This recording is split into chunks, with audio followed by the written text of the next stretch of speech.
Health insurance చేసుకోండి.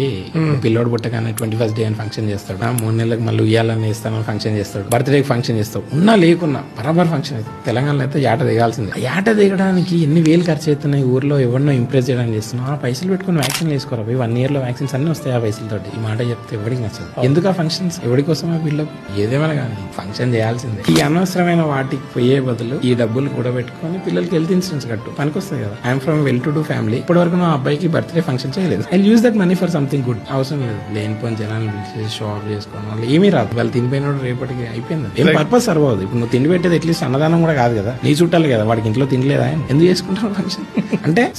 There are people వాళ్ళ class చూపించుకోవడానికి వాడికి నచ్చిన కంఫర్ట్ జోన్ లో ఉంటాడు, వాడు చేసుకుంటాడు, ఇట్స్ ఓకే. నేను చెప్తున్నది ఏంటంటే బిలో మిడిల్ క్లాస్ వాళ్ళు అతి కష్టం మీద అప్పులు తెచ్చి ఫంక్షన్ చేస్తాడు, వ్యాక్సిన్ వేసుకోరా అంటే చూస్తూ ఉంటాడు. ఇది తప్పు. సొసైటీని ఇంప్రెస్ చేయడం కోసం కష్టాలు పడుతున్నారు చూడండి, అవసరం లేదు. ఎవరేమనుకుంటే మనకి